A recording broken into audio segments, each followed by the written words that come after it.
3 kilo yung binili kong isda kanina sa supermarket ah. Saka, paano ko kakainin to? Kakamain ko? Nasaan ang kutsara? Ito pa, Han.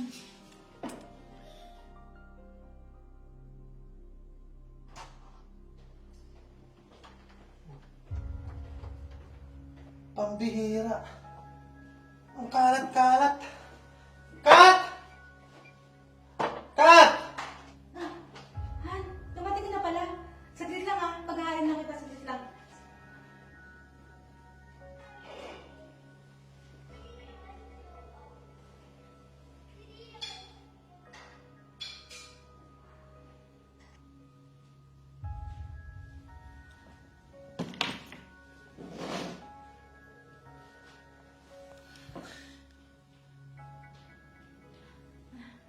Han, ito. Pinagluto nga pala kita. Paborito mo. Anong klaseng luto to? Saka, 3 kilo yung binili kong isda kanina sa supermarket ah. Saka, paano ko kakainin to? Kakamain ko? Nasaan ang kutsara? Ito pa, Han.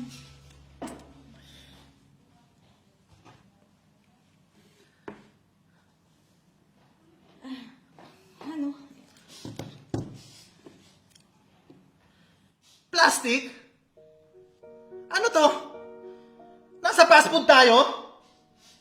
Han, kasi hindi pa ako nakapaghugas ng pinggan kasi nagluto ako eh.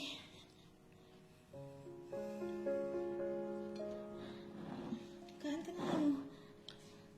Han? Kamusta work? Busy ba? Oo. Sobrang busy ako at pagod sa trabaho. Tapos, ganito pa yung dadatnan ko sa bahay. Napakakalat. Saka, anong klaseng luto to? Nakakawala ng respeto. Han, pasensya ka na ha.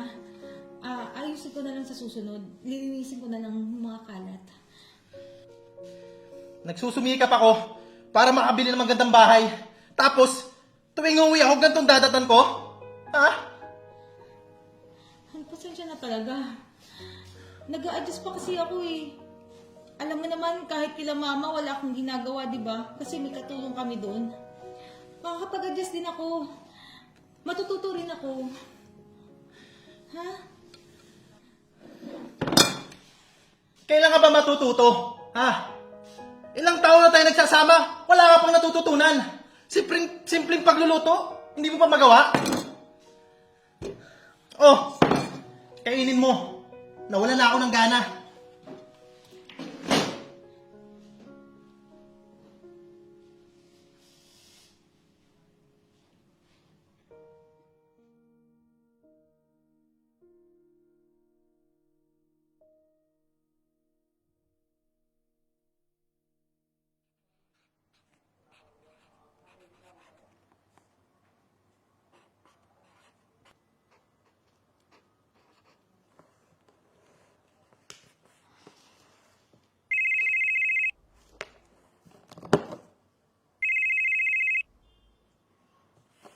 Hello, Besh.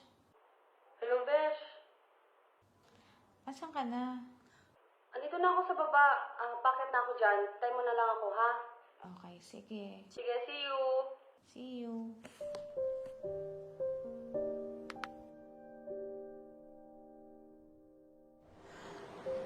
Pagpasensyahan mo na yung asawa mo, Besh. Ganun talagang magiging reaksyon nun. Siyempre, pagod sa trabaho. Naiintindihan ko naman, Mars eh. Kaya lang, minsan nakakainis na kasi. Ayoko na lang siyang sagutin kasi baka mag-away lang kami. Yung totoo ba, Besh? Ano ba talagang ginagawa mo dito sa bahay niyo? Tignan mo nga yung sinampay niyo. Ilang araw na ba yan dyan? Hanggang ngayon, di mo pa rin natitiklop.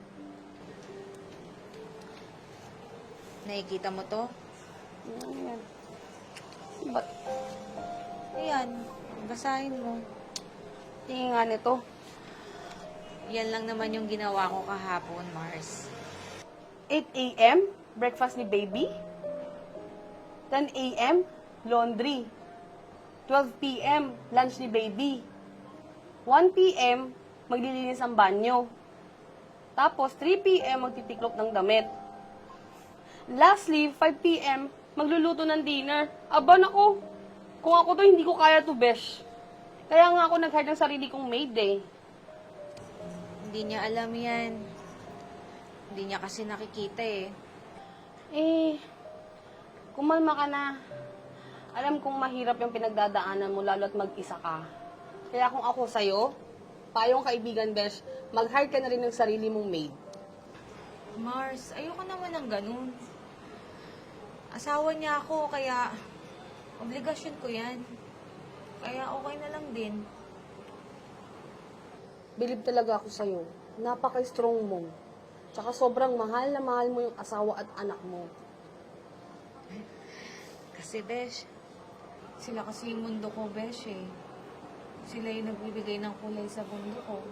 Sa buhay ko. O siya, aalis na ako ha. Ituloy mo lang maglinis dyan, baka mamaya dumating na yung mister mo. Salamat, Besh, ha. Salamat sa pagbisita, tsaka sa pakikinig. Ano ka ba? Malit na bagay. Sige na, maglinis ka na doon. Baka mamaya maabutan ka na naman ng mister mo. World War III. Salamat, Besh. Sige, bye-bye. Mag-iingat ka. Oo, ingat ka din, Besh.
Aba,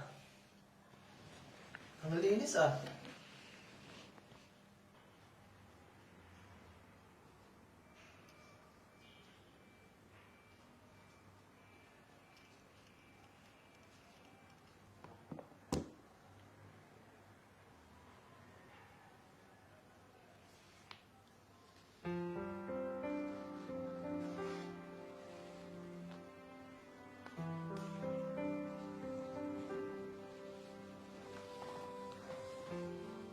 Han?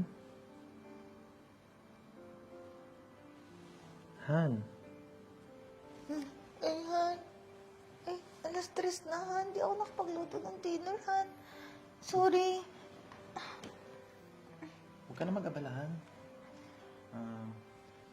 Lumabas kasi kami ni Rusty.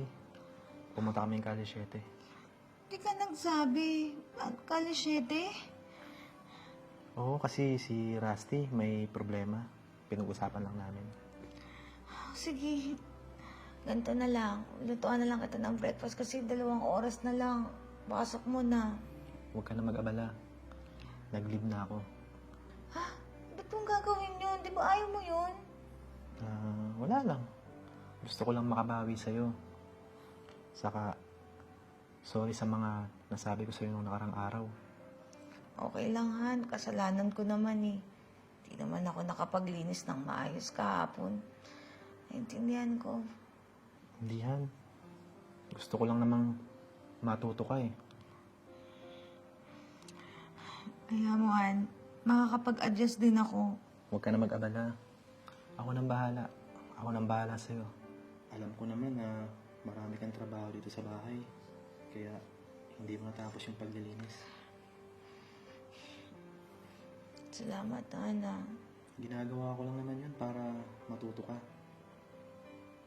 Naiintindihan ko naman eh. Han, mahal na mahal kita. Mahal na mahal din kita, Han. So, tara na sa kwarto para makapagpahinga ka na maayos.